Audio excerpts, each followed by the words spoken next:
ఇది కూడా తీసి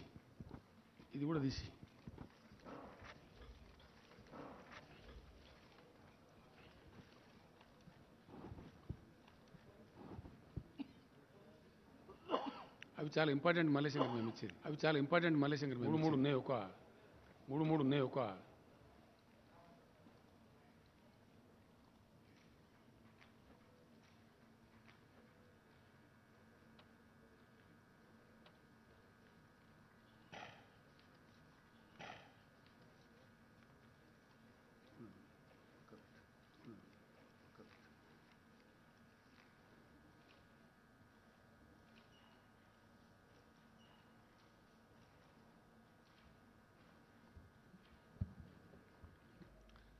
వచ్చేసినాయి కాగితాలు మరి.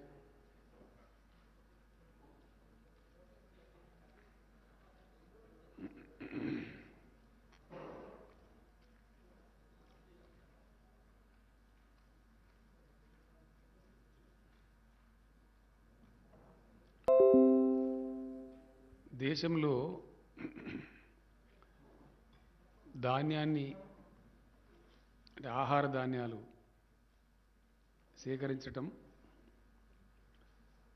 సేకరించినటువంటి ధాన్యాన్ని ప్రజా పంపిణీ వ్యవస్థ ద్వారా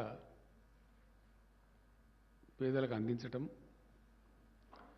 అట్లాగే దేశ ఆహార భద్రత కోసం బఫర్ స్టాక్స్ నిల్వ చేయటం, దేశాన్ని ఆహార రంగంలో స్వావలంబనంగా ఉంచడం కోసం ఏ దేశమైనా సరే బఫర్ స్టాక్స్ అనేది మెయింటైన్ చేయటం, సేకరించడం. ధాన్యం రెండు రకాలు. ఒకటి ఆహార కొరత ఏర్పడకుండా ఆహార రక్షణ కోసం, ఫుడ్ సెక్యూరిటీ కోసం బఫర్ స్టాక్స్ మెయింటైన్ చేయడం, ప్లస్ ప్రజా పంపిణీ వ్యవస్థకు ఆహార ధాన్యాలు అందించి నిరుపేదలకు అందించడం. ఇది ఫుడ్ సెక్యూరిటీ యాక్ట్ కింద రాజ్యాంగబద్ధంగా కేంద్రం మీద ఉన్నటువంటి బాధ్యత.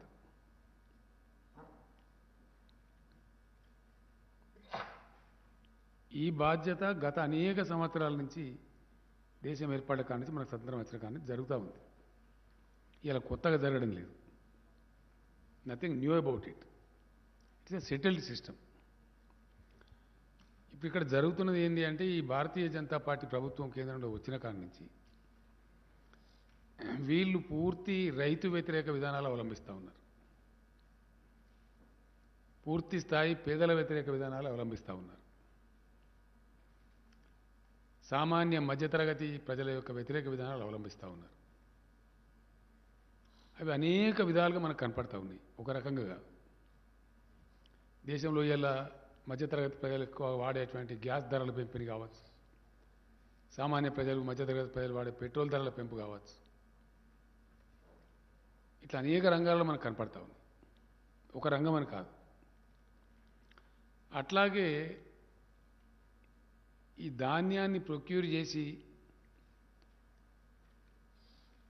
ఆహార భద్రతను పరిరక్షిస్తూ ప్రజా పంపిణీ వ్యవస్థను నడపాల్సినటువంటి కేంద్రం ఈరోజు చాలా దురదృష్టకరంగా తన సామాజిక బాధ్యతను విస్మరించి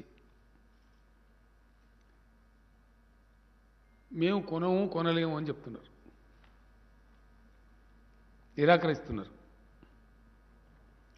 భారతదేశంలో ఉండేటువంటి పరిస్థితి ఏంటంటే, కేంద్ర ప్రభుత్వం ఎఫ్సిఐ కోసం ఆహార సేకరణ చేస్తే, అంటే ఫుడ్ గ్రెయిన్స్ ప్రొక్యూర్మెంట్ చేస్తే, రాష్ట్రాలు తమ బాధ్యతగా ప్రొక్యూర్మెంట్ సెంటర్లు ఓపెన్ చేసి సేకరించి వాటికి అప్పగిస్తాయి. ఇది జనరల్గా దేశవ్యాప్తంగా ఏ రాష్ట్రంలో అయినా సరే జరిగే వ్యవహారం, జరిగే తతంగం. అందులో మరి ప్రధానంగా అది బియ్యం కావచ్చు, గోధుమలు కావచ్చు, రెండే ప్రధానమైనటువంటి సేకరణ చేస్తుంది ఎఫ్సిఐ. ఎందుకంటే మన దేశంలో అయితే రొట్టె తింటారు, లేకపోతే అన్నం తింటారు. మేజర్గా తినేటువంటి తిండి అయితే రొట్టె రూపంలో తింటారు, లేకపోతే అన్నం రూపంలో తింటారు. కాబట్టి సేకరణ చేసేది ఏంది ఎఫ్సిఐ అంటే ఈ రెండే ప్రధానంగా. వేరే ధాన్యం రైతులు ఎవరికి వాళ్ళే అమ్ముకుంటారు. పాపం మార్కెట్లను బట్టి పంటలు వేసుకుంటారు, అమ్ముకుంటారు, జరిగిపోతుంటారు. దీనిలో పెద్ద రాద్ధాంతం పుట్టించి పెద్ద గందరగోళం చేసి దేశ రైతాంగాన్ని మొత్తం గందరగోళపరుస్తూ ఉంది ఇలా బీజేపీ ప్రభుత్వం కంప్లీట్గా.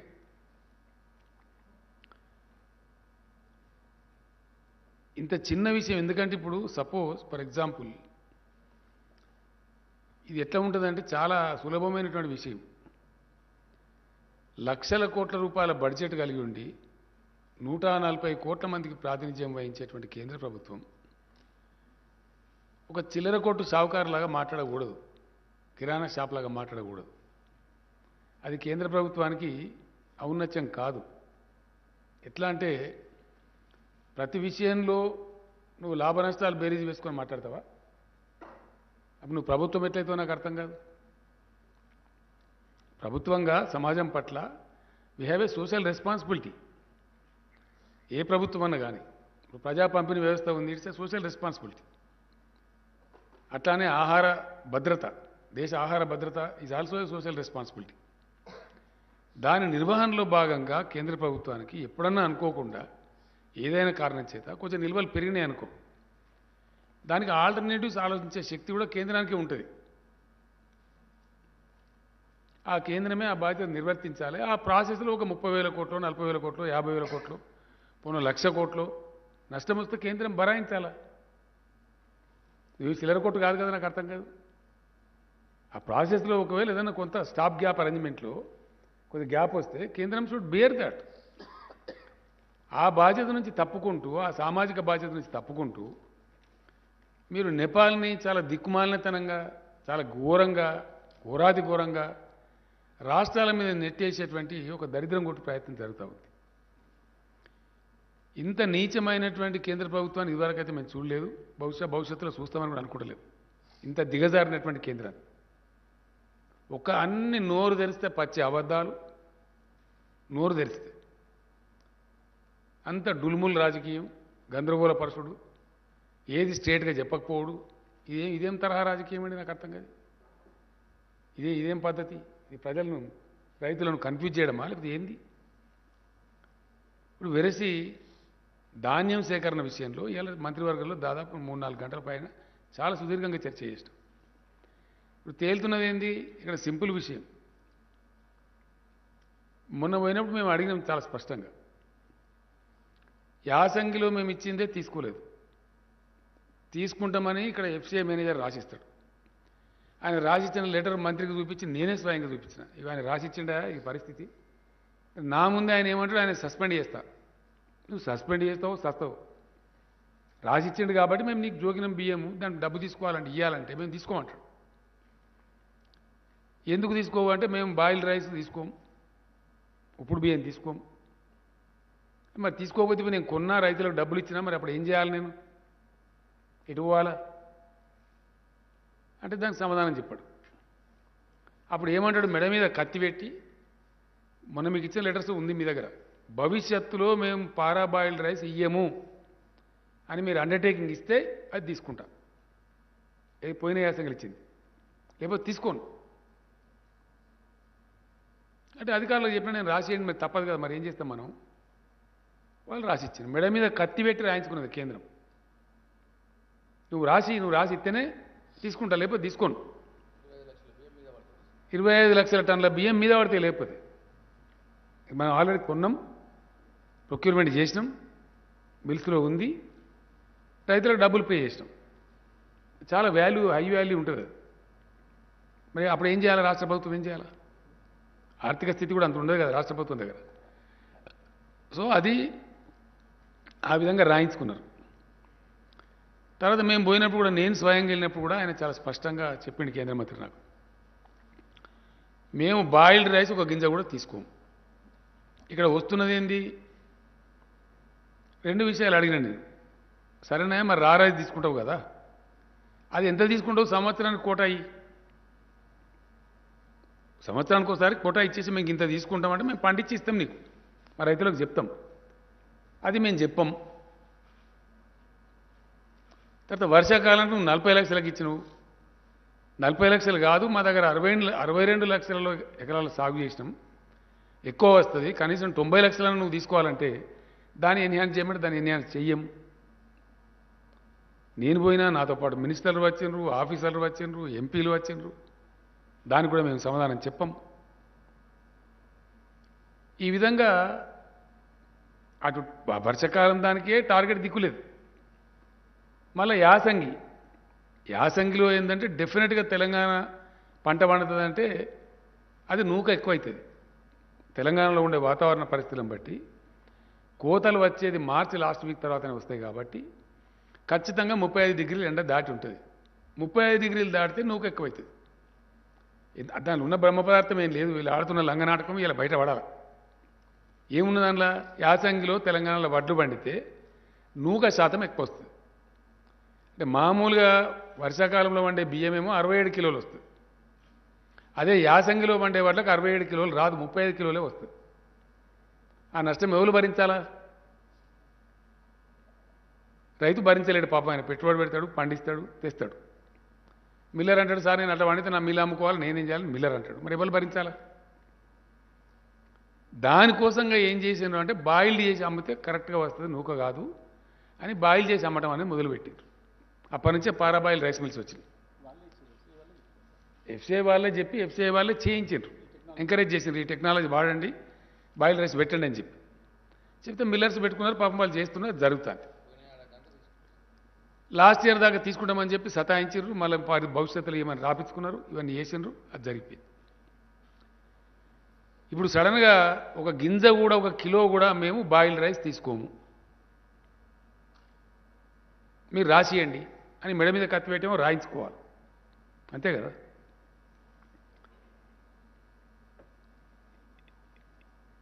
ఇప్పుడు ఏం చేయాలి మరి రైతులు?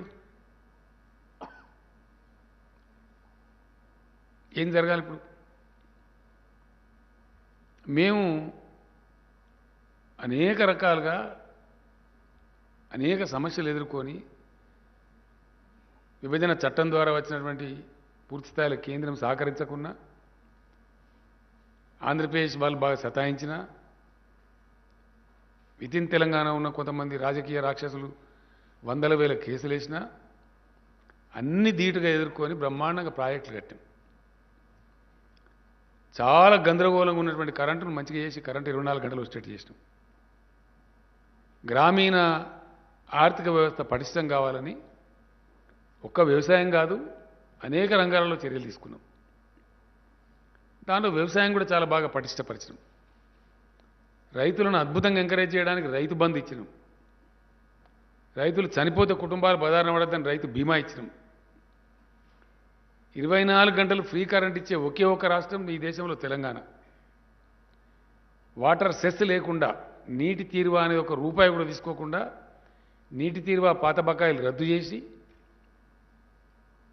ఇప్పుడు మళ్ళీ ఫర్దర్ ఒక రూపాయి కూడా కలెక్షన్ చేయకుండా, నీటి తీరువా వసూలు చేయకుండా నీళ్ళు ఇచ్చే ఒకే ఒక రాష్ట్రం ఇండియాలో తెలంగాణ. ఏ రాష్ట్రం కూడా లేదు. అందరు నీటి తీరువా తీసుకుంటారు. కాలువల ద్వారా ప్రాజెక్ట్ నీళ్ళు కనుక ఇస్తే, చెరువుల ద్వారా ఇస్తే కూడా వాటర్ సెస్ కలెక్ట్ చేస్తారు, ట్యాక్స్ నీటి పన్ను వసూలు చేస్తారు. పాత నీటి పన్ను బకాయిలు రద్దు చేసి ఇప్పుడు కొత్తగా నీటికి పన్ను లేకుండా మా రైతాంగం బాగా పంటలు పండించాలని పండిస్తున్న ఏకైక రాష్ట్రం తెలంగాణ. దీంతో ఏమైపోయింది? మీకు ఇచ్చిన టేబుల్లో ఉన్నది, బ్రహ్మాండమైనటువంటి వ్యవసాయ విస్తరణ జరిగింది. చాలా అద్భుతమైనటువంటి పంటల దిగుబడి పెరిగింది తెలంగాణలో. మీకు ఇచ్చిన టేబుల్స్లో ఉందండి, చాలా స్పష్టంగా ఉంది.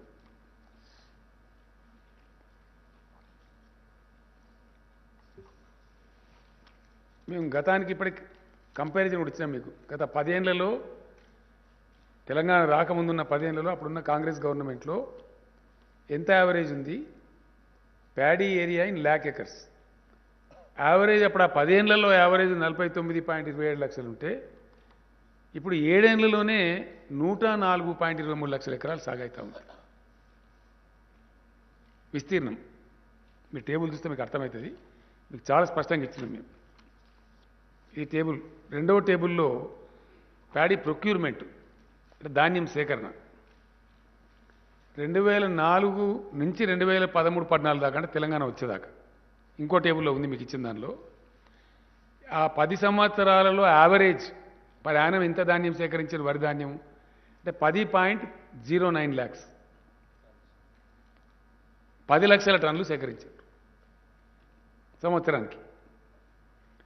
ఇవాళ తెలంగాణ వచ్చిన తర్వాత 7 ఏళ్లలో, 10 ఏళ్ళు కాలే, మాది ఇంకా 3 ఏళ్ళు కావాలి, 7 సంవత్సరాలలో తెలంగాణ సేకరించే యావరేజ్ ధాన్యం 69.38 లక్షలు. ఇది నా లెక్క కాదండి, ఇది మొత్తం గవర్నమెంట్ స్టాటిస్టిక్స్. ఈ 10 ఏళ్ల లెక్క కూడా వ్యవసాయ శాఖ స్టాటిస్టిక్సే. మీరు ఎవరిని అడిగినా ఇస్తారు. ఇది డిపార్ట్మెంట్ లెక్క, ఇది కాకి లెక్క కాదు. ఎఫ్సిఐ దగ్గర ఉంటుంది, గవర్నమెంట్ ఆఫ్ ఇండియా దగ్గర ఉంటుంది, గవర్నమెంట్ తెలంగాణ దగ్గర ఉంటుంది. యావరేజ్ 2004-05 నుంచి 13-14 దాకా 10 ఏళ్లలో 10.09 ల్యాక్స్ ఉంటే ఈ 7 ఏళ్లలో యావరేజ్ ధాన్యం సేకరణ వచ్చి 69.3 లక్షలు. హైయెస్ట్ ప్రొక్యూర్మెంట్ అయింది last year 141.08 lakh metric tons. అది కూడా ఇచ్చినాం మీకు ఇక్కడ. 1,41 lakh మెట్రిక్ టన్స్ ధాన్యం సేకరించారు. ఇది ఎట్లా సాధ్యమైంది? ఇది అంటే మొదటి సంవత్సరం చూడండి, 15లో కరువు ఉన్నది, కరెంట్ బాగా లేదు, అప్పటికి ఇంకా బాగా గాలే. 14-15 మీరు చూడండి, చూస్తే మీకు ఇచ్చిన టేబుల్లో మేమేమి వేరే చెప్పలేదు, జరిగిన యాక్చువల్ ఫిగర్స్ ఇవి. కారణం ఏంటంటే మేము కొత్తగా వచ్చిన గవర్నమెంట్కి అప్పుడప్పుడే సర్దుబాటు చేస్తున్నాం. మీ టేబుల్ చూస్తే మీకు క్లియర్గా అర్థమవుతుంది.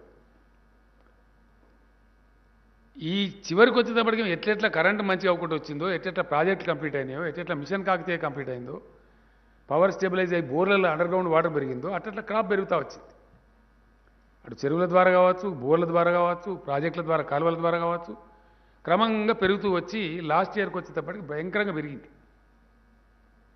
140 అంటే 1,41,00,000 టన్నులు ఉత్పత్తి చేసింది తెలంగాణ. ఇది మీకు జీర్ణం కాక, మీకు అర్థం కాక, మీకు తెలివితేటలు లేక, మీకు నిర్వహణ సామర్థ్యం లేక అన్ని అరాకిరి మాటలు మాట్లాడుకుంటూ చాలా దిక్కుమాలిన మాటలు మాట్లాడుతూ ఉన్నారు. చాలా తప్పు అది. అందుకే ఇలా మేము పార్లమెంట్లో నిలదీస్తూ ఉన్నాం, లోక్సభలో అలా సమాధానం లేదు. టీఆర్ఎస్ పార్లమెంట్ సభ్యులు ప్లకార్డులు పట్టుకొని నిలదీస్తూ ఉన్నారు ఢిల్లీలో, దాని మీద జవాబు లేదు. మేము అడిగితే కూడా బాయిల్డ్ రైస్ కొనం. మరి తెలంగాణలో వచ్చేదే బాయిల్డ్ రైస్. బాయిల్ చేయకపోతే వచ్చేది ఓన్లీ 50%. బాయిల్ చేయనప్పుడు వచ్చేది ఎంత? 50% రా రైస్ అంటే. కానీ ఉల్టా పల్టా మాట్లాడి మేము బియ్యం కొనమన్నామా అని కేంద్ర మంత్రి కిషన్ రెడ్డి మాట్లాడతారు. బ్యాడ్ లక్ ఏంటంటే, దురదృష్టం ఏంటంటే, చాలా దుర్మార్గమైనటువంటి పద్ధతి ఇది. చాలా అంటే చాలా దుర్మార్గమైన పద్ధతి. ఒక రాష్ట్రానికి కేంద్రంలో ఒక మంత్రి ఉన్నాడంటే రాష్ట్ర ప్రజలు సంతోషపడతారు. అరే అట్టెట్లా కొనారు బై, కొనాలి, మా రాష్ట్రంలో గట్లనే పండుతుందా, మా యాసంగిలు ఇప్పుడు మాకు బాయిల్ రైస్ అవుతుంది, తీసుకోవాలి అని చెప్తే సిపాయి కిషన్ రెడ్డి, ఎట్లనే చేసి నేను కొనిపిస్తా అని చెప్తే సిపాయి కిషన్ రెడ్డి, అంతే కదా. కొనము అని చెప్పి రెండా కేంద్ర మంత్రి కావన్నా తెలంగాణకు? నాకు అర్థం కాదు. శాతగాని దద్దమ్మ, ఐఎమ్ వెరీ సారీ.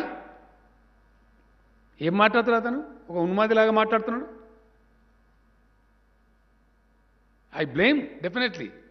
నీకు దమ్ముంటే నువ్వు ఏ ప్రభుత్వంలో మంత్రి ఉన్నావో కొనిపి బాయిల్డ్ రైస్ తెలంగాణ నుంచి వస్తుంది. బాయిల్డ్ రైసే వస్తుందండి, 35 degrees టెంపరేచర్లో పడుతుంది మా పంట, కొనండి అని చెప్పు. అది శాత కాదు నీకు.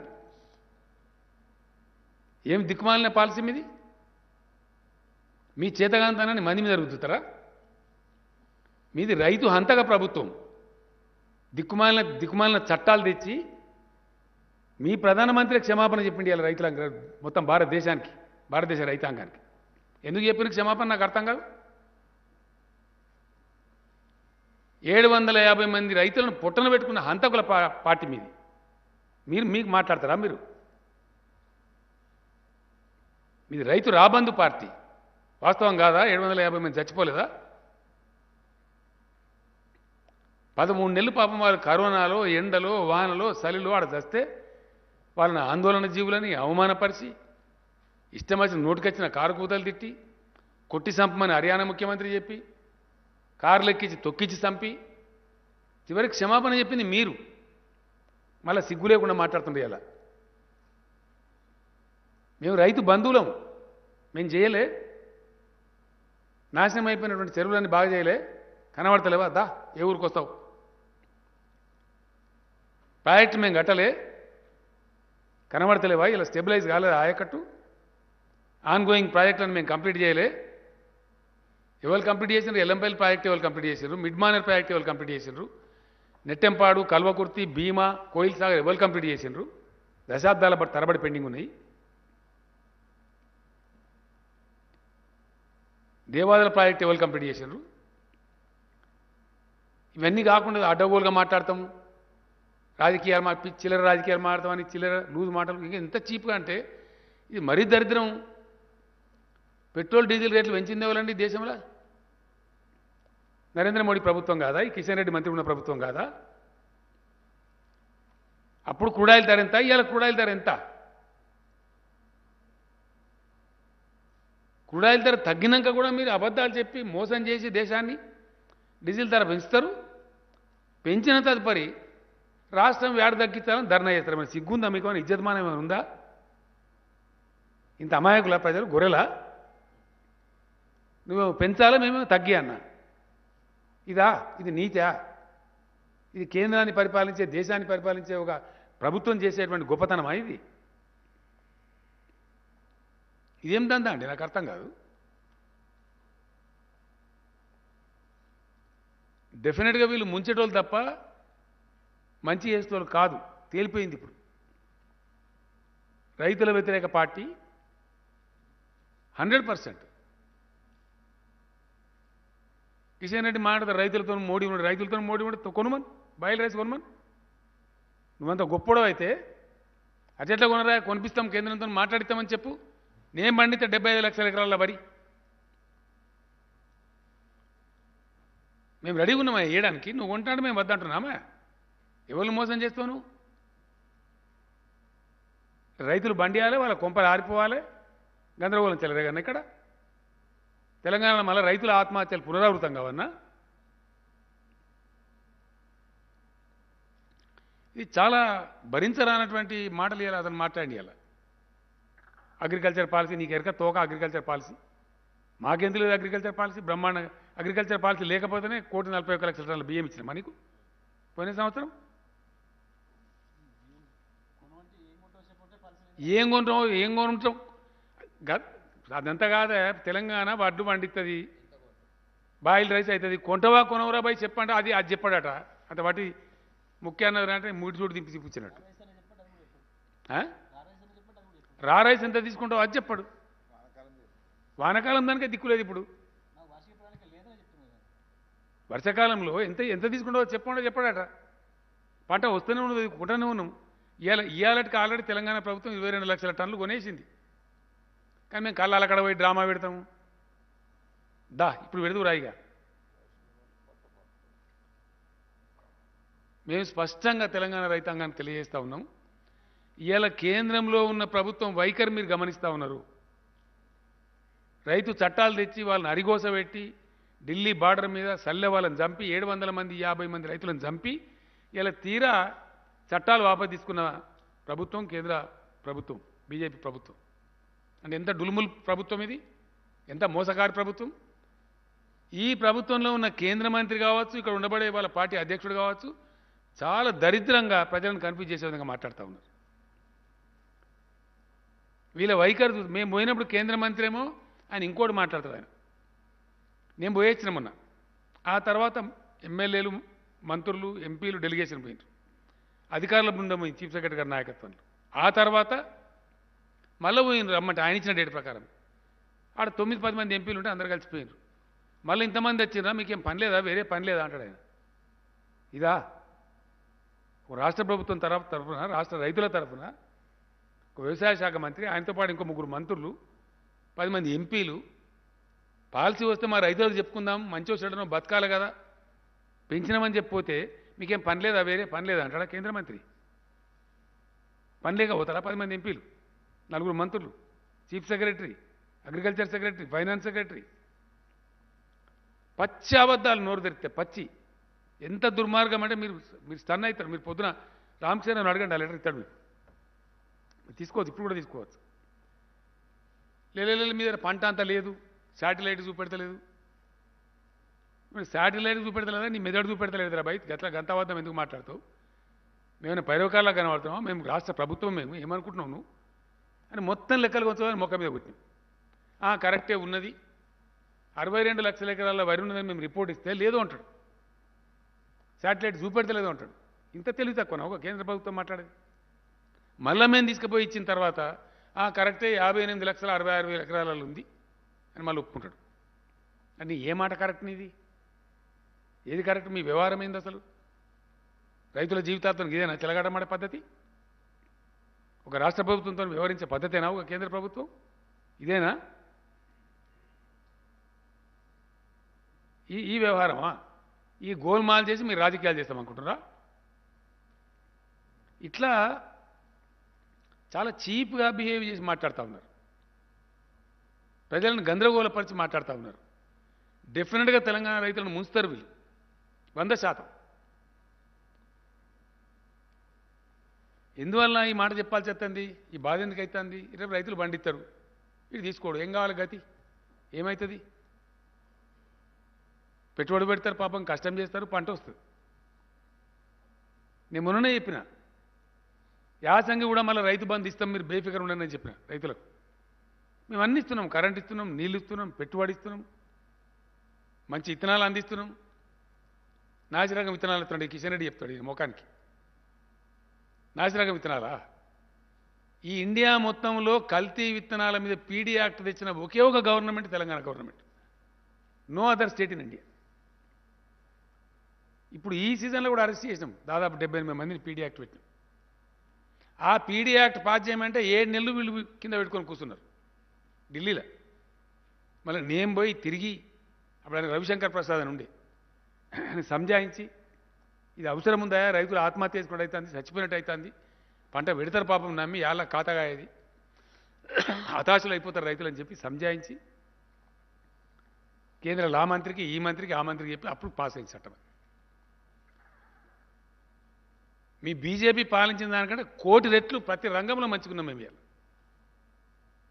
కోటి రెట్లు, 1-2 రెట్లు కాదు. ఈ విధంగా మీ ఆహార దాని బాధ్యత తీసుకోరు,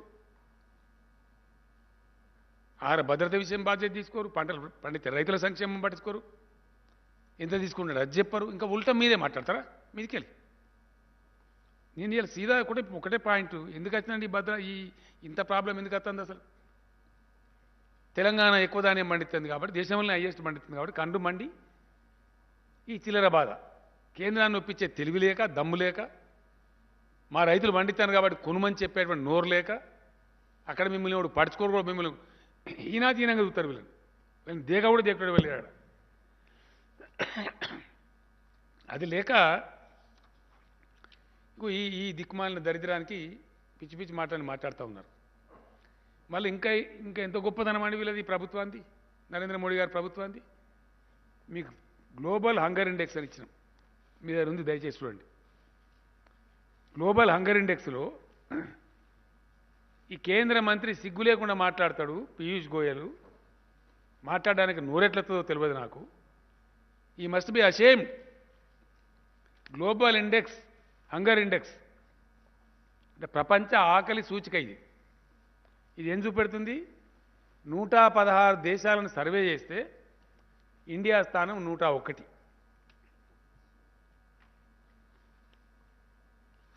హిందూ పేపర్లో కూడా చాలా పెద్ద రాసింది ఈ మధ్యనే, పూర్తి అనాలిసిస్ రాసింది హిందూ పేపర్, నేను చదివిన.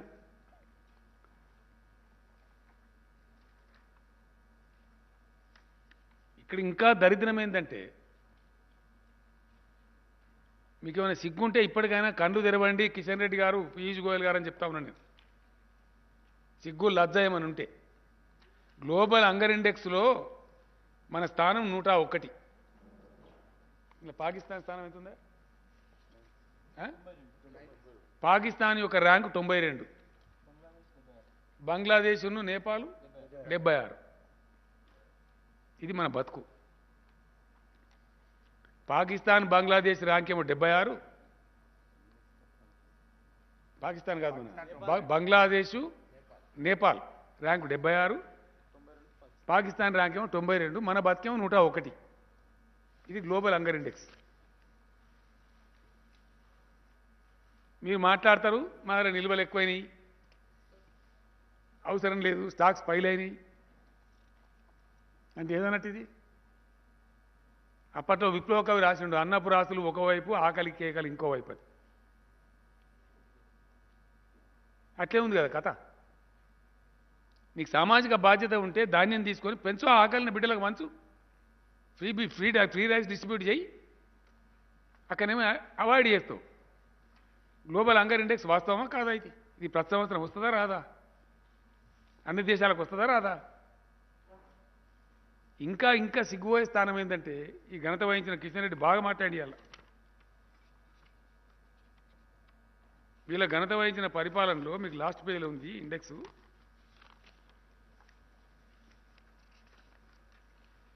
ఇక మీకు ఇది చూస్తే అర్థమవుతుంది మీ దగ్గర ఉంది ఇదేంది ఇది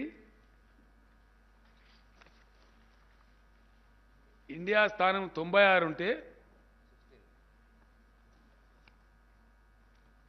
2016లో ఇలా 101 దిగజారింది మీ ఘనత వహించిన పరిపాలనలో ఈ టేబుల్ క్లియర్ చూపెడుతుంది మీకు అంటే మీ ప్రభుత్వంలో భారతదేశంలో ఆకలి కేకలు పెరిగినాయి గ్లోబల్ హంగర్ ఇండెక్స్ మన ముఖం మీద ఉమ్మేసినట్టున్నది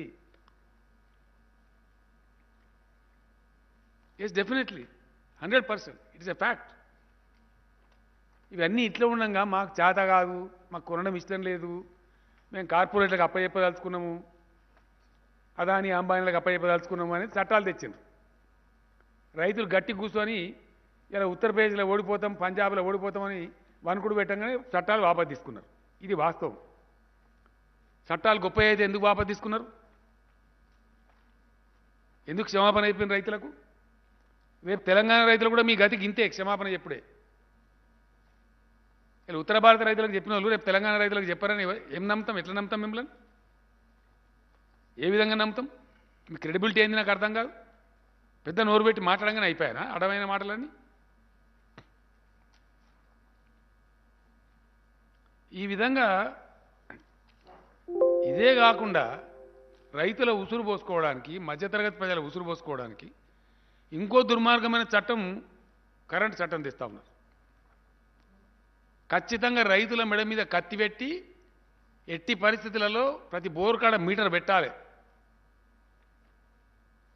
నాకు నిన్న వచ్చింది ఉత్తరం పవర్ మినిస్టర్ గారికి ఆర్కే సింగ్ అని మంత్రి గారు విద్యుత్ సంస్కరణల మీద మాట్లాడాలి ముఖ్యమంత్రి గారితో నాకు సమావేశం ఏర్పాటు చేయండి అని వచ్చింది ఉత్తరం వచ్చింది ఇప్పుడు సంస్కరణ అంటే ఏంటంటే ప్రతి బోర్కు మీటర్ పెట్టానట ఖచ్చితంగా పెట్టకపోతే రాష్ట్రానికి వచ్చే అప్పులు కట్ చేస్తారట రాష్ట్రం మీద కత్తి పెట్టి రాష్ట్రాల హక్కులు అధికారాలు హరించి మొత్తం పవర్ మీద పెత్తనం అంతా కేంద్రం తీసుకుంటుందట కరెంటు మీద రేపు ఏమంటుంది కేంద్రం తీసుకొని అన్ని రాష్ట్రాలకు సమానంగా ఇస్తే మీకు 24 గంటలు ఇయ్యం మీరు కూడా 16 గంటలే వాడుకోవాలి ఇదేనా పవర్ రిఫార్మ్స్ అంటే ఇవేనా ఏం జరగబోద్దు అన్నట్టు రేపు మేము కష్టపడి కింద పడి మీద పడి దాన్ని మంచిగా చేసుకొని చెడిపోయిన దాన్ని నాశనమైన దాన్ని మంచిగా చేసుకొని ఇలా శుభ్రమైన కరెంటు 24 గంటలు ఇచ్చుకుంటున్నాం దాన్ని కూడా నాశనం చేస్తారట దాని మీద సమాధానం ఏంది వాట్ ఈజ్ పవర్ రిఫార్మ్ రైతులను నాశనం బోర్ కాడ మీటర్ పెట్టి ముక్కు విండి వసూలు చేయమని చెప్తలేరా మీరు రైతులు నాశనంగా ఉన్నాయి దేశంలో ఉండద్దా వ్యవసాయం పంటలు పండద్దా అరే మీరు ఏ పని రా మీరు పరిపాలించకాడ ఏకుండ్రి వేరే పార్టీలు పరిపాలించకాడ మేము ఇచ్చుకుంటామంటున్నాం నీకేం అబ్జెక్షన్ పవర్ రిఫార్మ్స్ పేరు మీద మా మెడ మీద కత్తి పెట్టుడైంది వై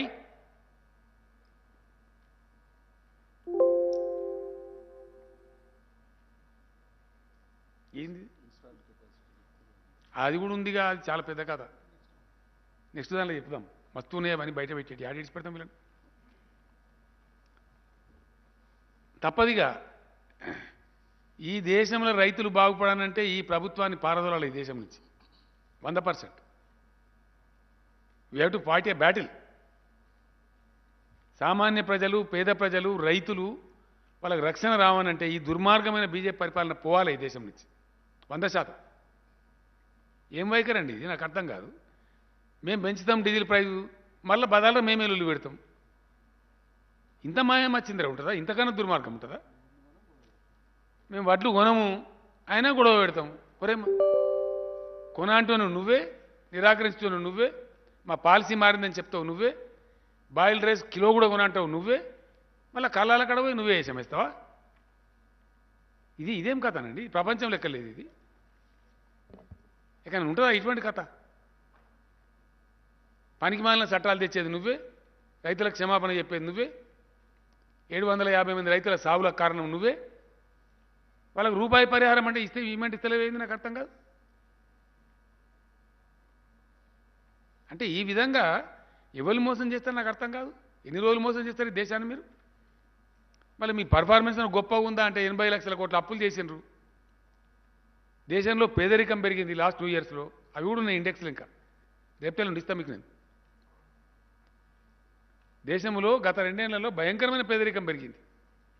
దేశం యొక్క అప్పులు 80 లక్షల కోట్లు, వీళ్ళ హయాంలో చేసిన 80 లక్షల కోట్లు, మొత్తం 1,30,00,000 కోట్లు ఉన్నాయి. పాత 50 లక్షలు ఉంటే వీళ్ళు 80 లక్షలు చేశారు. మరి ఏం ఉద్ధరించారు మీరు? మీరు ఎవరికి కిరీటం పెట్టినరు? గత 7 ఏళ్లలో నరేంద్ర మోడీ ప్రభుత్వం ఈ దేశ ప్రజలకు చేసింది ఏ రంగంలో? మీరు సాధించిన ప్రగతి ఏంది? దమ్ముంటే గది చెప్పు. ఎందుకంటే మేము కూడా శబ్బాష్ అంటాం.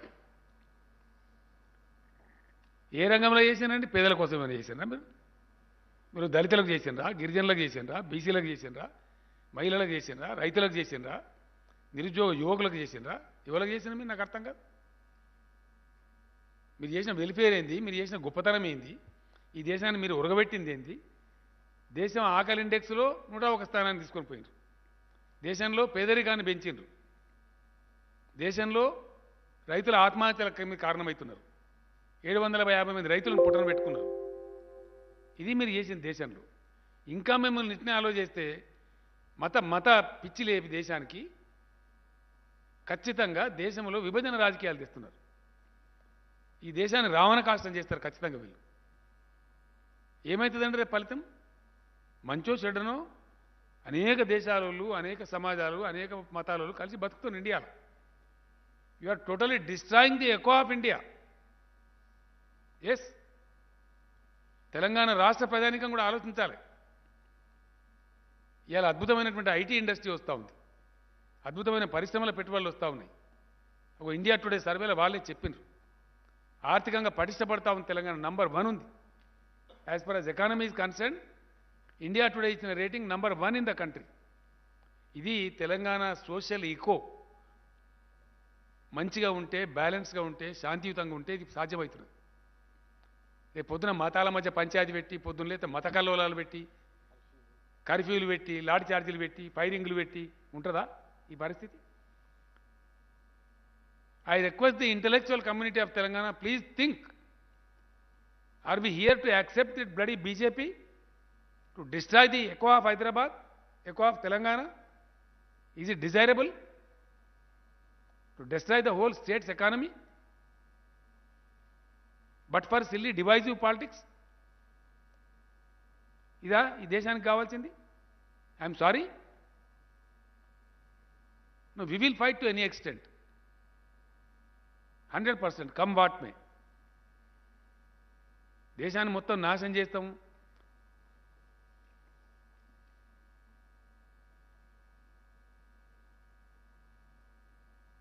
ఈ పద్ధతి కాదు. వీళ్ళని నమ్మి సర్వనాశనం అయిపోతాం. మేము ఎంత పని చేసినామో తెలిసి అలా రైతులకు తెలుసు, మీకు కూడా తెలుసు విలేకరులు. ఒకసారి ఆత్మమేటి ఆలోచిస్తే 7 ఏళ్ల కింద ఏందండి తెలంగాణ?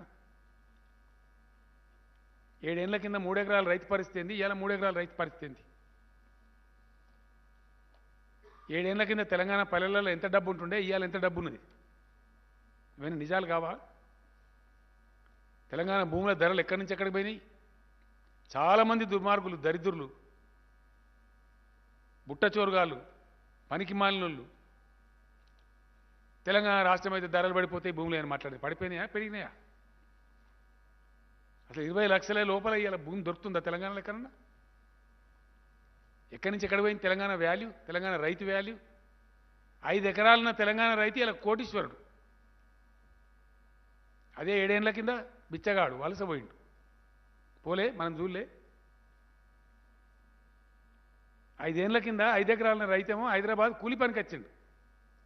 ఇలా 5 ఎకరాల రైతు తెలంగాణలో ఏ మారుమూలకు పోయినా, నువ్వు కాగజ్ నగర్ పోయినా, మక్తల్ పోయినా, గద్వాల్ పోయినా, భద్రాచలం పోయినా, మద్నూరు మన జుక్కలు పోయినా 20 లక్షల లోపల ఎకరం జాగా లేదు. రోడ్ సైడ్ ఉంటే 30 లక్షలు, 40 లక్షలు, 50 లక్షలు. రాజీవ్ రహదారి లాంటి రాష్ట్ర హైవేకో, నేషనల్ హైవేకో అంటే 3 కోట్లు, 4 కోట్ల ధర. తెలంగాణ రైతుల వాల్యూ పెరగలేయాల. ఆనాడు ఆంధ్రాలో ఎకరం అమ్మి ఇక్కడ 3 ఎకరాలు కొన్నారు.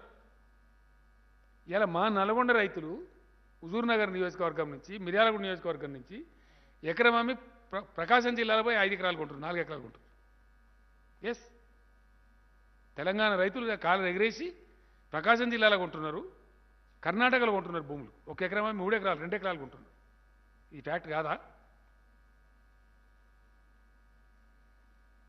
ఖచ్చితంగా మేము ఏ తెలంగాణ సాధించాలనుకున్నామో, ఏది కలగన్నామో చేసినాం. తెలంగాణలో ల్యాండ్ రేట్స్ పెరిగినాయి, రైతులు కోటీశ్వర్లు అయినారు. ఒక పల్లెలో కోటాను కోట్లు ఉంటున్నాయి. ఇవాళ నాకు ఒక ఫ్రెండ్ వచ్చి చెప్పింది, సార్ ఇవాళ మా ఊళ్ళో 6 కోట్ల రూపాయలని బ్యాంకులలో, మీరు కొన్న పంట ధాన్యం డబ్బు వచ్చింది, ప్లస్ మీరు వేసిన రైతు బంధు డబ్బులు వచ్చినాయి, 2 జమ అయినాయి సార్. మేము మేనేజర్ల దగ్గర పోయి ఆడితే పోయిన పంటలు చెప్పిండి నాకు. మేనేజర్ల యాసంగి ధాన్యం కొన్నాం, డబ్బులు వేసినాం, వర్షాకాలం రైతు బంధు వేసినాం. 2 కలిస్తే మా ఊరు బ్యాంక్స్లో సార్ మా ఊరు రైతుల డబ్బు 6 కోట్ల రూపాయలు ఉంది. 7 ఏళ్ల కింద ఏముండే, లక్షలు కూడా దిక్కు లేకుండే. ఇలా తెలంగాణ గ్రామాలు ఎంత ముఖం తెల్లబడ్డది. దీనికి అంతా ఎవరు కారణం? గ్రామం మొత్తం కలిపి లక్షలు లేకుంటుండే. ఇలా గ్రామం మొత్తం కలిపి కోట్ల రూపాయల ఆస్తి తయారైంది తెలంగాణలో. ఇలా మత్స్య కార్మికులు బ్రహ్మాండంగా చేపలు అద్భుతంగా పెంచి వాళ్ళు పైకి వస్తున్నారు. పశు సంపద పెరుగుతూ ఉంది. గొర్రెల పెంపకందారులు అద్భుతంగా తెలంగాణలో నంబర్ 1 ఇన్లాండ్ ఫిష్లో కంట్రీస్ నంబర్ 1 తెలంగాణ అని చెప్పి మన కేంద్రంలో మంత్రి చెప్పిండు పార్లమెంట్లో. మేం చెప్తలేం, మా స్టోరీ కాదు, మీ కేంద్ర మంత్రి చెప్పిండు. గొర్రెల పెంపకంలో హైయెస్ట్ గొర్రెలు ఉన్న ఈ రాష్ట్రం అంటే రాజస్థాన్ ఉండే ఇంతకుముందు. ఇవాళ నంబర్ 1 తెలంగాణ అని చెప్పి పార్లమెంట్లో సాక్షి మీ మంత్రి చెప్పిండు. ఇదంతా ప్రగతి కాదా? వృత్తి పని వాళ్ళకి లాభం కాదా? వాళ్ళు మంచిగా లేరా? ఈరోజు ఒక గ్రీనరీగా చాలా చేసినాం, పంటల విస్తీర్ణం పెంచినాం, మంచి పవర్ ఇచ్చినాం, అన్ని ఇచ్చినాం. ఇవాళ దుర్మార్గులు ఇలా రాబందుల్లాగా వాళ్ళ మీద పడి వ్యవసాయ శాఖ మంత్రి గారు పాపం ఆయన ఆవేదనతో చెప్తున్నా, మీరు పంట వేయకండి వారి అని చెప్పిండు. ఎక్కడి నుంచి స్టార్ట్ అయిందండి ఇదంతా? ఒక పనికి మాలినటువంటి అవగాహన లేనటువంటి వ్యక్తి మీ రాష్ట్ర పార్టీ అధ్యక్షుడు వచ్చి మీరు వరే అయ్యింది, మెడలు వంచి కొనిపిస్తాం, తొడలు వంచి కొనిపిస్తాం అని మాట్లాడి, దాని మీద మేము కేంద్ర మంత్రిని అడిగితే మావాడు బేవకూఫ్ తప్పు చెప్పిండని చెప్పిండు, అవగాహన రాయితీతో చెప్పిండని చెప్పిండు. నాకే చెప్పిండు డైరెక్ట్.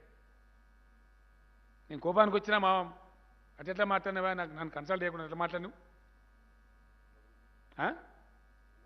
నాకే మీకు కూడా చెప్పిండు. మన మంత్రులు పోయినాడు చెప్పి, నేను పోయినాడు కూడా చెప్పిండు. మా వాళ్ళు అవగాహన రాయితీతో, మా కిషన్ రెడ్డి కేంద్ర మంత్రి కూడా అవగాహన రాయితీతో మాట్లాడిండు అని చెప్పిండు. ఎస్ అని ఇట్లా మనిషికో మాట చెప్తారా మీరు? ఇంత డోకా చేసుకోండి. ఇవన్నీ మర్యాద పాటిస్తామండి. ఒక లెక్కల మర్యాద ఉంటే, నీకు మర్యాద ఉంటే. మోసం చేసేది నువ్వు, ద్రోహం చేసేది నువ్వు, రైతులను ముంచేది నువ్వు, ఉల్టా మా మీద బదనామా? ఇదేం కథ? నాకు అర్థం కాదు. ఇదెక్కడ కథ? ఈ బురిడిగాళ్ళను వీళ్ళని నమ్ముకుంటే మనం శంకరగిరి మాన్యాలు పడతాం. ఇవాళ మేము 4 గంటలు క్యాబినెట్లో కంప్లీట్గా చర్చ చేసిన తర్వాత కిషన్ రెడ్డి కూడా చెప్తున్నా కదా, ఉప్పుడు బియ్యం కొనం, బాయిల్డ్ రైస్ కొనం. మరి యాసంగిలో బస్తే పండే వేస్తే వచ్చేదే బాయిల్డ్ రైస్, వేరే రైస్ రానే రాదు. రైస్ రాదు. ఎంత వస్తుంది? 35 కిలోలే వస్తుంది. క్వింటాల్ బట్లకు 35 కిలోలే వస్తుంది. నష్టపోతాం అనవసరంగా. కాబట్టి కేంద్ర ప్రభుత్వం బాయిల్డ్ రైస్ కొనము అని పూర్తి స్థాయిలో ఇక సాధారణ బియ్యం కొంటాం ఘనత వహించిన కిషన్ రెడ్డి. ఎంత కొనరో కూడా చెప్పడు, అది లేదు. కేంద్ర ప్రభుత్వం బాయిల్డ్ రైస్ కొనము అని మేము పాలసీ మార్చుకున్నామని ఖరాఖండిగా చెప్పినటువంటి దరిమిల ఇలా క్యాబినెట్ సమావేశమై నిర్ణయం చేసినవి ఏంది అంటే, రాష్ట్రం ఏం చేస్తుంది? కేంద్ర ప్రభుత్వం ప్రొక్యూర్ చేసేదైతేనే కొనుగోలు కేంద్రాలు పెట్టి తీసుకుంటుంది. కాబట్టి యాసంగిలో కొనుగోలు కేంద్రాలు ఉండవు. నేను రైతు సోదరులకు క్లియర్గా చెప్తా ఉన్నా. వరి ధాన్యం కొనుగోలు కేంద్రాలు ఉండవు. కేంద్రం చేతులెత్తేసింది కాబట్టి కేంద్రం తీసుకుంటేనే మనం ప్రొక్యూర్మెంట్ సెంటర్ పెడతాం. కేంద్రం తీసుకునే పరిస్థితి ఉందనుకో మనం ఎక్కడ పెట్టుకుంటాం? మన గోడౌన్స్ ఉండవు, స్టాక్ చేసే పరిస్థితి ఉండదు. ఎందుకంటే దాన్ని ధాన్యం పెట్టాలంటే దానికి సిస్టమ్ ఉంటుంది అన్నమాట, సైంటిఫిక్గా పెట్టాలి. ఆ గోదాములు ఒక ఎఫ్సీఐ దగ్గరనే ఉన్నాయి ఇండియాలో, ఎవరి దగ్గర లేవు. దేశం మొత్తం ఆహార ధాన్యాలు పంచాల్సిందే వాళ్ళు. పబ్లిక్ డిస్ట్రిబ్యూషన్ సిస్టమ్ బాధ్యత ఉన్నదే వాళ్ళ మీద, రాజ్యాంగ విహితమైన బాధ్యత వాళ్ళది, constitutional responsibility of government of India. అంటే బియ్యం పెట్టినా వడ్లు పెట్టినా సైంటిఫిక్గా పెట్టాలా, దాన్ని పీరియాడికల్గా ఫ్యూమిగేట్ చేయాలి, నిల్వలు ఎట్లా కాపాడాలనే పద్ధతులు, శాస్త్రీయ పద్ధతులు ఉంటాయి. అవి రాష్ట్రాల దగ్గర ఉండయి. పీరియాడికల్ ఫ్యూమిగేట్ చేయాలి, ట్రీట్ చేయాలి, ఎట్లా తీయాలో తీయాలి పద్ధతిగా, అదంతా ఎఫ్సీఐ దగ్గర ఉంటుంది ఆ టెక్నాలజీ. వేరే దగ్గర ఉండయి. మనం నెలలు ఏదో పెట్టగలిగితే మామూలు ట్రాన్సిట్ అరేంజ్మెంట్, కానీ సంవత్సరాల తరబడి నెలల తరబడి పెట్టగలిగే కెపాసిటీ ఏ రాష్ట్రానికి కూడా ఉండదు ఇండియాలో. కాబట్టి కేంద్రమే నిటారుగా చేతులెత్తేసింది కాబట్టి రాష్ట్రం ధాన్యం సేకరించే ప్రశ్న ఉత్పన్నం కాదు, కొనుగోలు కేంద్రాలు ఉండవు. రైతులు ఏమంటారు పాపం అమాయకంగా, సార్ ముందు చెప్తే మేము వేరే పంట వేసుకుందాం కదా, కొంటారేమో అని ఆశపడ్డం, తీసుకుంటారేమో అని ఆశపడ్డం.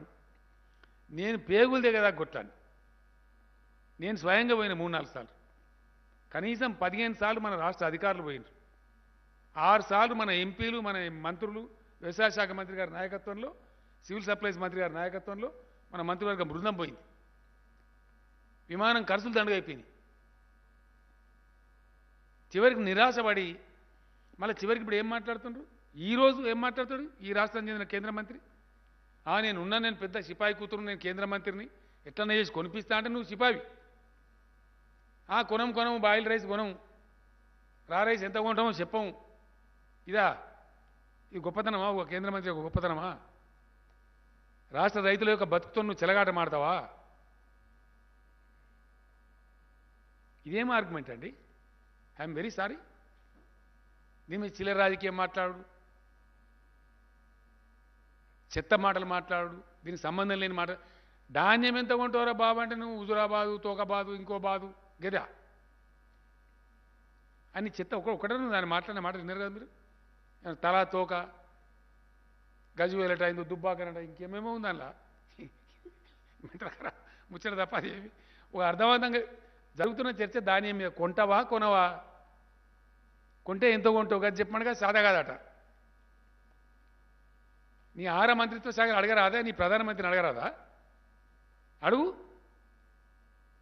మేము చెప్తున్నాం రైతు బంధుకి ఇంత ఇస్తామని ఇస్తున్నాం, బాధ తప్ప. కరెంట్ 24 గంటలు ఇస్తామన్నాం, ఇస్తున్నాము. కేంద్రం తీసుకున్నాడు కొంటామని చెప్పినాం, కొన్నాము. కొన్న పైసలు వితిన్ 3 days 4 days బ్యాంకులో వేస్తామన్నాం, వేసినాం. ఇప్పటికి 10,000 కోట్లు నష్టపోయింది రాష్ట్రం.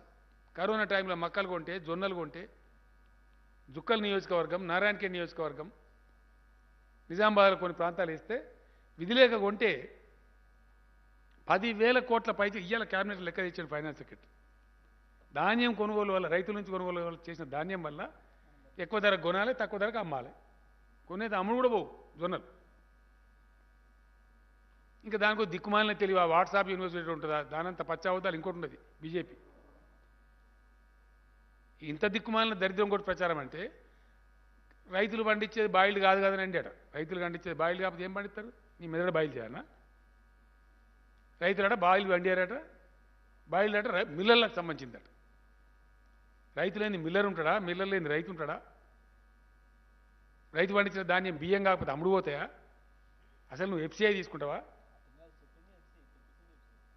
ఆ బాయిల్ రైస్ పెట్టించిందే ఎఫ్సీఐ, రైస్ మిల్లర్లను ప్రోత్సహించి. మేమట మిల్లర్లకు అనుకూలంగా ఉన్నమాట. ఇంత దిక్కుమాలిన, ఇంత దరిద్రం కూడా ప్రచారం అనంటే నాకు అర్థం కాదు. ఇంత బ్యాంకరప్టా, ఇంత దివాలా కోరా, ఇదేం రాజకీయం? ఇది ఎక్కడ దిక్కుమాలిన దరిద్రం కూడా రాజకీయం అండి? ధైర్యంగా సాహసంగా మాట్లాడతాం, ఏదైనా ఉంటే అయితే అవుతుందని చెప్తాం. కాకపోతే ఇప్పుడు నేను చెప్తున్నా ధైర్యంగా, ఎస్, తెలంగాణ బిడ్డగా తెలంగాణ తెచ్చి మీ ఆస్తుల విలువ కోటాను కోట్ల రూపాయలు పెంచి మీకు రైతు బంధు ఇస్తాను, రైతు బంధు ఇచ్చి మేము చెప్తామండి బాజాప్తా. మీకు మంచినీళ్ళు చెప్పితే ఓట్లు అడగా అని చెప్పిన నేను. మంచినీళ్ళు ఇచ్చి చూపించినవి. ఇలా ఇండియాలో ఒకటే రాష్ట్రం ప్రతి ఇంటికి నల్ల నీళ్ళు ఇచ్చేది. ఇదే జానారెడ్డి గారు మాట్లాడండి అసెంబ్లీలో నాకు ఎదురుగా నిలబడి 24 గంటల కరెంట్ కనుక నువ్వు ఇచ్చినట్టయితే నీ గులాబీ కండువ కప్పుకొని తిరుగుతాను. ఆయన కండువ కప్పుకోలేదు వేరే విషయం, కానీ మేము చూపించినాం, ఇచ్చినాం 24 గంటలు. మేము అన్ని టార్గెట్లు సాధించినాం, చెప్పిన ప్రతి ఒక్కటి చేసినాం. మేము మోసం చేయలేం, మీలాగా అబద్ధాలు చెప్పలే, ఆ కర్మ మాకు లేదు.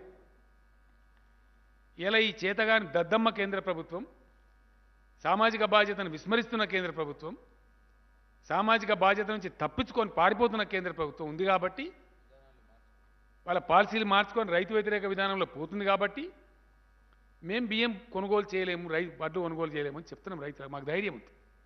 ఎందుకు? మేము కోరేది మా రైతు నష్టపోవద్దు, పంట వండించి ఆగం కావద్దు. మేము కష్టపడి సాదుకున్నాము, కష్టపడి ఇష్టపడి మంచిగా చేసుకున్నాము. ఇలా మన భూముల విలువలు పెంచుకున్నాము, మన గ్రామాలు కొంచెం తెల్లముఖమై కలకల్లాడుతున్నాయి.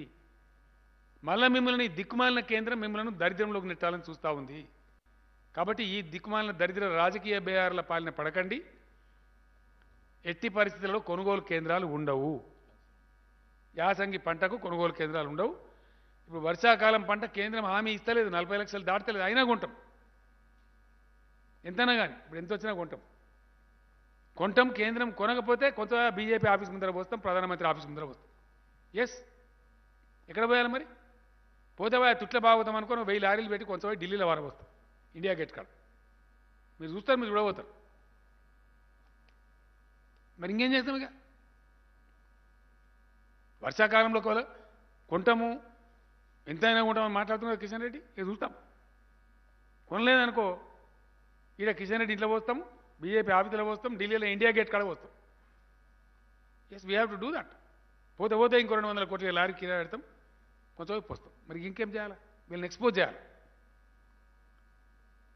మీ తప్పుడు విధానాలతోని మీకు దేశాన్ని నడిపే చేతగాక, ఆర్థిక వ్యవస్థను సరైన గాడిలో పెట్టే చేతగాక, మీ అసమర్థ విధానాల వల్ల దేశాన్ని అప్రపాలు చేస్తారు, రైతులను ఆగం చేస్తారు, పంటలు కొనుగోలు చేయరు, ఉల్టా రాష్ట్ర ప్రభుత్వాల మీద బదనాం పెడతారా? ఇది ఎక్కడ పద్ధతి అండి? ఇదేం పద్ధతి? వెరీ సారీ కిషన్ రెడ్డి, మొత్తం నీ వ్యాఖ్యలు వాపసు తీసుకోవాలి. నువ్వు సారీ చెప్పాలి తెలంగాణ రైతులకు. నువ్వు మోసం చేస్తున్నావు తెలంగాణ రైతులను. లేదా బహిరంగ చర్చకు వస్తావా? దా, ఎక్కడో మాట్లాడదాం, ఏ చౌరస్తాలో కూర్చున్నాం రా. ఇదేం పద్ధతి అండి? ఇంత మోసం ఉంటుందా? టార్గెట్ చెప్పే తెలివి లేదు నీకు, అసలు నాకు అర్థం కాదు. టార్గెట్ సాధించే తెలివి లేదు, రాష్ట్రానికి దమ్ము లేదు. మీ పార్టీ ఫోరంలో మాట్లాడు, మా సిగ్గు పోతుంది, అవతల కేసీఆర్ సెంటు తండని చెప్పు, తీసుకురా టార్గెట్ను. ఇన్ని టన్నులు కొంటాం తెలంగాణలో అని చెప్పు, అది మొగతనం. ఏం కొంటామో చెప్పము, మీకు తెలియదు, అసలు మీకు ఎవరైనా చెప్తేనా? మిమ్మల్ని అంతేనా? ఇంక మళ్ళీ ఉల్టా మేమే పెద్ద నోరు పెట్టుకొని మాట్లాడతాం. రాజకీయం సంగతి చూద్దాం, సందర్భం పోయినాక నడుతుంది. ఆడోడు ఈడోడు గెలవగానే ఆగమాగమైపోయి దుంకులాడి ఎగిరినా కథ. నువ్వు పోలేదా మొన్న? ముసిరాబాద్ ఒక దెబ్బకి ఎగిరిపోలే, కేసీఆర్ దెబ్బకు నువ్వు స్వయంగానే ఓడిపోయినావు కదా. గంత అహంకారం ఎందుకు నాకు అర్థం కాదు. గెలిపోవటములు సహజం కదా, రాజకీయాలు జరుగుతూ ఉంటాయి కదా. ఇలా గిన్ని ఎమ్మెల్సీ ఎలక్షన్లు జరుగుతున్నాయి, నీ బతికే నేను ఉన్నదా నీకు జాగా? ఆల్రెడీ మేము 13 గెలిచిన యునానిమస్గా గర్వపడతామా? ఇంకో 6 నడతాని అన్నీ మేమే గెలుస్తామని అంటామా? పోతే ఓటరు పోతే అయిపోయింది ఇష్యూవా? దానికి ఒక లెక్కనా? అదేం పెద్ద ఇష్యూ అని నాకు అర్థం కాదు. అన్ని చిల్లర మాటలు, అన్ని కాయగూరుకుడు మాటలు, ఇవే ఉందాతనమా? ఇది ఔన్నత్యమా? ఇది గొప్పతనం అనిపిస్తుందా? ఇది ఎక్కడ కథ నాకు అర్థం కాదు.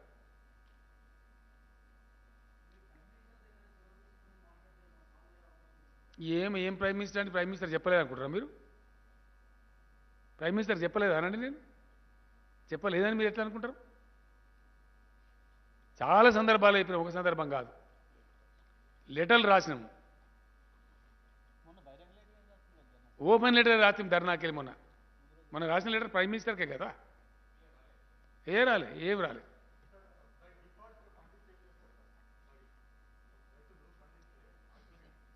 రాజీవ్ దగ్గర ఇంట్లో పోయమని చెప్తాం, ఏముంటుంది? ప్రభుత్వం కొనదు, కొనుగోలు చేయజాలదు. ఎందుకంటే కొనుగోలు కేంద్రాలే ఉండవు. అప్పుడు రైతులు ఆలోచించుకోవాలి, మళ్ళీ బై డిఫాల్ట్ ఎందుకు అండి అని. నువ్వు కూడా నాకు అర్థం కాదు. ఒక్కలండి.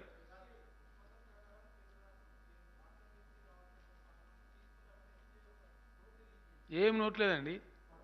టార్గెట్ 40 లక్షలు ఇచ్చిండ్రు, అక్కడ వచ్చేదేమో 90 లక్షలది. అదేమో నోటు దిక్కుమాలే నోటు ఎవరికి కావాలా? యాసంగి దానికి అసలు లేనే లేదు. యాసంగి దానికి వాళ్ళకి థ్యాంక్స్, వాళ్ళు క్లియర్గా చెప్తున్నారు బాయిల్ రైస్ కొనమని.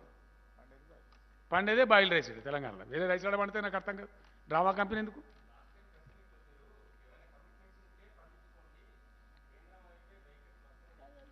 నేను ఒక్కటే మాట మళ్ళా చెప్తా ఉన్నా, I will not go back. ఎప్పుడు నేను మాట్లాడినా నాకు 100% స్పష్టత ఉంటుంది. ఈ లంగా మాటలు మాట్లాడలే కేసీఆర్ ఎప్పుడు, అవసరం లేదు నాకు. ఈరోజు కూడా నేను చెప్తా ఉన్నా, ప్రభుత్వ కొనుగోలు కేంద్రాలు ఉండవు. కేంద్రం చేతులు ఎత్తేసింది కాబట్టి, కేంద్రం మేము తీసుకోము, పాలసీ మార్చుకున్నామని చెప్తుంది కాబట్టి ప్రభుత్వ కొనుగోలు కేంద్రాలు ఉండవు. రైతులు తమంతట తాము వేసుకొని, మా తిండి కోసం వేసుకున్నాం వేసుకోవచ్చు, విత్తన కంపెనీలు ఉంటాయి వాళ్ళు వేసుకోవచ్చు, లేదా ఎవడో వ్యాపారతో మాట్లాడుకున్నాం వేసుకోవచ్చు. అది ప్రభుత్వానికి సంబంధం లేదు. వితౌట్ గవర్నమెంట్ బయట జరిగిపోతుంది. ఇప్పుడు ఫర్ ఎగ్జాంపుల్ మీరు మంచి క్వశ్చన్ అడిగారు.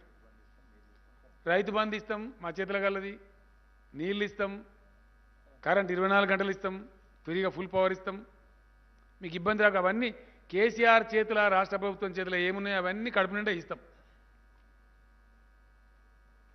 వాళ్ళ చేతిలో ఉండి కూడా తప్పించుకునే కేంద్రంకు ఏం శిక్ష విధించాలో మీరు ఆలోచించుకోండి.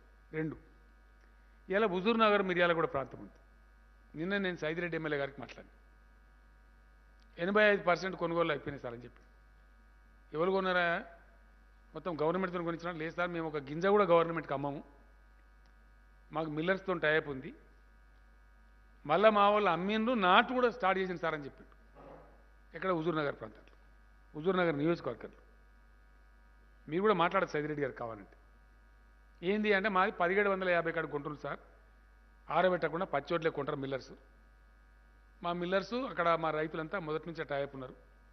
చింటూ అనే రకమేమో 21 మందికి కొంటున్నారు అని మొత్తం డీటెయిల్స్ చెప్పారు. నేను ఇంత ఆవేదన కూడా ఎందుకు మాట్లాడుతున్నా అంటే, ఎవరో నిందించడం నా ఉద్దేశం కాదు.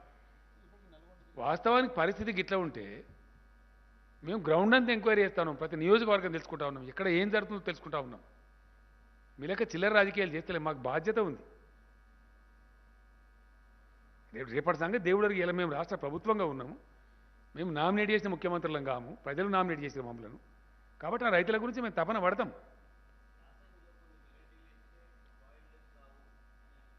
నేనేమంటున్నా అంటే బాయిల్డ్ రైసే అవుతుంది, బాయిల్డ్ రైసే వస్తుంది అనేది మిల్లర్స్ కానీ మొత్తం వ్యాపారులు కానీ ఇంకోరు కానీ చెప్పిన విషయం.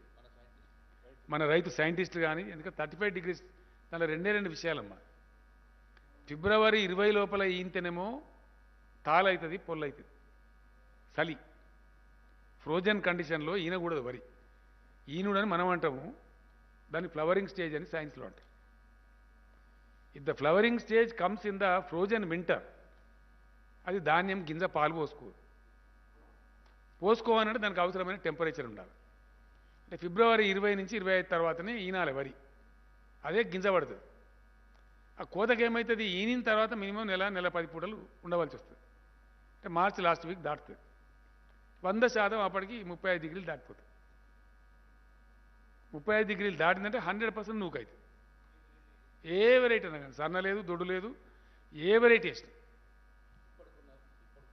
ఈరోజు నా అగ్రో క్లైమేటిక్ కండిషన్లో, ఈరోజు మన దగ్గర అందుబాటులో ఉన్న విత్తనాలలో ఏ రకమైన వరి వేసినా తెలంగాణలో డెఫినెట్గా 50% రైసే వస్తుంది. వర్షాకాలంలో వచ్చే 67 కిలోలు రావు, 35 కిలోలే వస్తాయి. ఇది రైతులందరూ తెలిసే విషయం.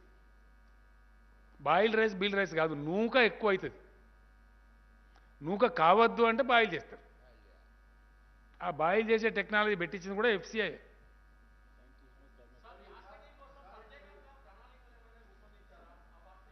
ఇంకా ప్రణాళిక ఎక్కడదండి? ఇక అదే ఆటోమేటిక్, అది రైతుల ఇష్టం కదా, దానికి ఎక్కడ పోవాలా?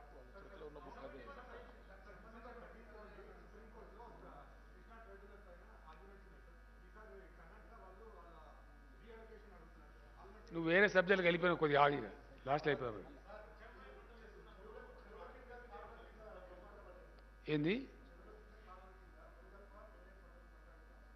నేను ఏమంటున్నా అంటే అది రైతులు కూడా ఆలోచించుకోవాలి కదా.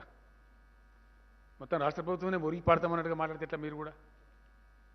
బ్రాడ్గా పెద్ద ఎత్తున కొనాల్సినటువంటి కేంద్రం మొత్తం చేతులు ఎత్తేసింది కాబట్టి, మొండి వాయికర అవలంబిస్తుంది కాబట్టి, అన్కేర్డ్గా పోతుంది. ఇన్నిసార్లు పోయి చెప్తే మమ్మల్ని బిచ్చగాల కింద ట్రీట్ చేస్తుంది కాబట్టి, ఇక వేరే ఏం పని లేదా అని మాట్లాడుతుంది కాబట్టి, పార్లమెంట్ సభ్యులను రాష్ట్ర మంత్రులను పట్టుకొని మళ్ళీ ఇంతమంది వచ్చిందేమో మీకేం పని లేదా అని మాట్లాడుతుంది కాబట్టి నిరాశ చెంది మేము ఈ మాట చెప్తున్నాం.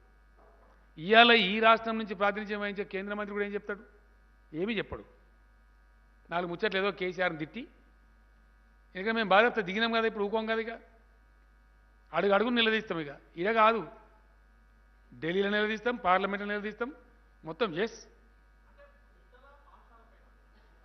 అన్ని అంశాల మీద కొట్లాడతాం. పవర్ బిల్లుకి మేము వ్యతిరేకం ఉన్నాం, కొట్లాడతాం సీరియస్గా, in the interest of the people of Telangana. అట్లనే ఉత్తరప్రదేశ్లో దళిత అని బిల్లు తెచ్చినప్పుడు ఎలక్షన్లో అని చెప్పి మా ఎస్సీ రిజర్వేషన్ వర్గీకరణది పెట్టి చాలా సంవత్సరాలు దాటిపోతూ ఉంది. అక్కడ కింద పెట్టుకొని కూర్చున్నారు. మా గిరిజన రిజర్వేషన్ పెంచమని చెప్పి పంపించాం, అక్కడ కింద పెట్టుకొని కూర్చున్నారు. Wheel fight. లోక్సభలో రాజ్యసభలో ప్రతిరోజు నిలదీస్తాం. మేమేం పెట్టామండి, రైతు బంధు ఇస్తాం. మేము అట్లా రైతులను తిప్పలో పెట్టాం. ధాన్యం కొనుగోలు రాష్ట్ర ప్రభుత్వం చెయ్యదు, ఎందుకంటే కేంద్రం నిరాకరించింది కాబట్టి. ధాన్యం కొన్నా రాష్ట్రం పెట్టుకునే సమర్థ శక్తి రాష్ట్రానికి లేదు, ఆర్థిక శక్తి లేదు, దాన్ని పెట్టే గోదాముల శక్తి లేదు. నేను స్పష్టంగా చెప్తున్నా, దాచుకుంటలేము కదా. ఎక్స్పోర్ట్ చేసే అధికారం మనకు లేదు, మళ్ళీ కేంద్రం పర్మిషన్ ఇవ్వాలి. ఇవన్నీ ఉన్నాయి కాబట్టి కేంద్ర ప్రభుత్వం కొనుగోలు నిరాకరించింది కాబట్టి రాష్ట్ర ప్రభుత్వం కొనుగోలు కేంద్రాలు ఉండవు. వేయదలుచుకున్న వాళ్ళు వాళ్ళ రిస్కు, వాళ్ళు తినడానికి కానీ, వాళ్ళ విత్తన కంపెనీకి కానీ, వ్యాపారులతో ఒప్పందం కానీ ఉంటే వేసుకోవచ్చు, అది వాళ్ళ రిస్క్. కానీ ప్రభుత్వ పాత్ర ఉండదు. ఆటోమేటిక్గా అమ్ముడుపోతేమో వాళ్ళు అమ్ముకోవాలి. అది ఇండియాలో ఏ రాష్ట్రంలో కల్పిస్తారన్నారా? చూపిస్తావా? ఇక కొత్త విధానం మళ్ళా బీజేపీ వాళ్ళని అడుగుని వాళ్ళు సేకరిస్తారేమో. బీజేపీ పాలిత రాష్ట్రాలను అడుగుని, ఆ కేంద్ర మంత్రిని అడుగుండి, ఏమైనా గ్యారంటీ ఇస్తాడేమో. ఇప్పుడు బియ్యం కొనమని అన్నావు కదా, మరి వేరే పంటలు ఎత్తాడు కొంటవా అని అడుగు. పెద్ద ప్రభుత్వం కదా, కేంద్ర ప్రభుత్వం ఇంత పెద్దది కదా.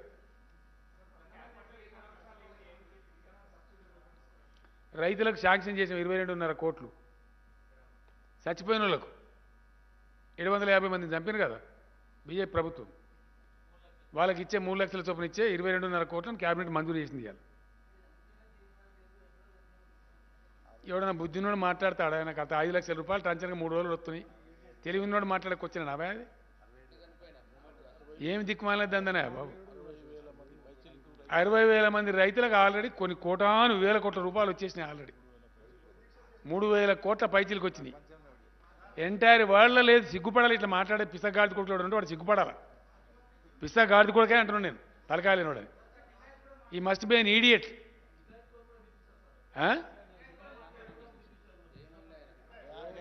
ఏంటిది అది?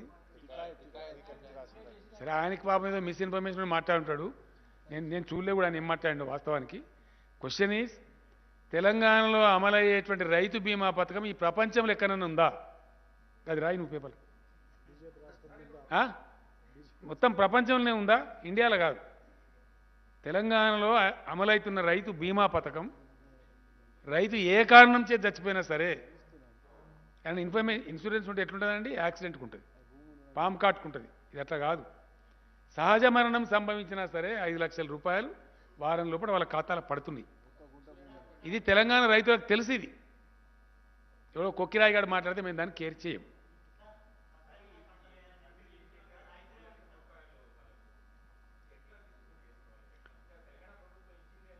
మేమే ఇస్తాం డెఫినెట్గా. నేనే పోయి డిస్ట్రిబ్యూట్ చేస్తా, మంత్రులు పోయి డిస్ట్రిబ్యూట్ చేస్తారు తప్పకుండా. గతంలో సైనికులకు చెప్పినాం, వీళ్ళకి చెప్పినాం, వాళ్ళకి మేమే ఇస్తాం. ఎవరికైనా అనుమానం అవసరం లేదు. రెండో పాయింట్, ఇలా శాంక్షన్ చేసినాం, వాళ్ళకి అందజేస్తాం.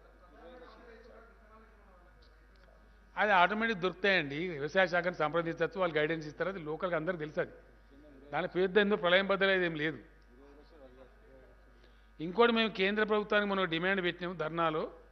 మేము 3 లక్షలు ఇచ్చినాం, మీరు 25 లక్షలు ఇవ్వండి రైతు కుటుంబాలకు. బీ కంటిన్యూ టు డిమాండ్ ఈ గవర్నమెంట్ ఆఫ్ ఇండియా. దాని మీద మాట్లాడు, దాని మీద జవాబు చెప్పు ఫస్ట్. అట్లే కనీస మద్దతు ధర చట్టం కూడా ఇదే సెషన్లో తేవాలి. Thank you.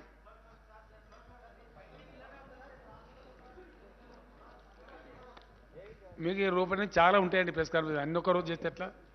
Thank you.